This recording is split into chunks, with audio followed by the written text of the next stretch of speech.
สวัสดีท่านผู้ชมที่เคารพยินดีต้อนรับประธานเข้าสู่การนำเสนอข่าวต่างประเทศซึ่งวันนี้ก็มีหลากหลายเหตุการณ์ที่เกิดขึ้นในต่างประเทศมานำเสนอให้ประธานได้ติดตามรับชม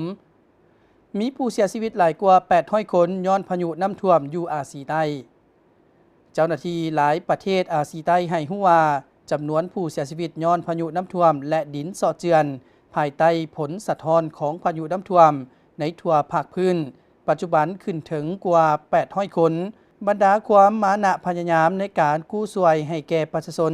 นับหมื่นคนต้องยกย้ายไปยังบอนปลอดภัย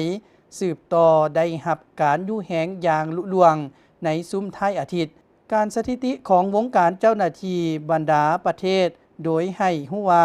ยอดจำนวนผู้เสียชีวิตอยู่อินโดนีเซียแมน435คนอยู่ไทย170คนและมาเลเซีย2คน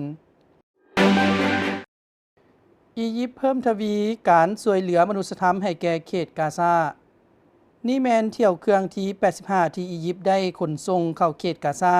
ตามคอริเริ่มซาดเอลอิซาจากอียิปต์ไปฮอดเขตกาซาที่ได้ปลุกระดมในท้ายเดือนกรกฎาคมผ่านมาองค์การซีกวงเดือนแดงอียิปต์ให้รู้ว่าในเที่ยวเครื่องช่วยเหลือครั้งนี้มีเสบียงอาหาร 5,300 ต้นยา 3,100 ต้นเสื้อเพิง 1,100 ต้นพร้อมด้วยผ้าห่มหนาเสื้อกันหนาวและตู้ผู้บาดเจ็บนับหมื่นอัน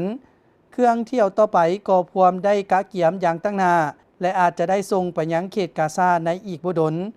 กว่า2ปีผ่านมาอียิปต์ได้สมทบกับบรรดาฝ่ายที่เกี่ยวข้องขนส่งเครื่องช่วยเหลือผ่านทางบกเข้าไปเขตกาซาได้เกือบ 670,000 ต้นกวมเอา70ส่วนห้อยปริมาณเครื่องช่วยเหลือมนุษยธรรมสากลให้แก่เขตกาซาท่านผู้ชมและทั้งหมดนั้นก็เป็นข่าวสารต่างประเทศที่ได้นำให้ประธานได้ติดตามรับชมมหนี้เวลาของการนำเสนอข่าวต่างประเทศก็ได้หมดลงเพียงเท่านี้พบกันใหม่ในมื้อหน้าสำหรับวันนี้สบายดี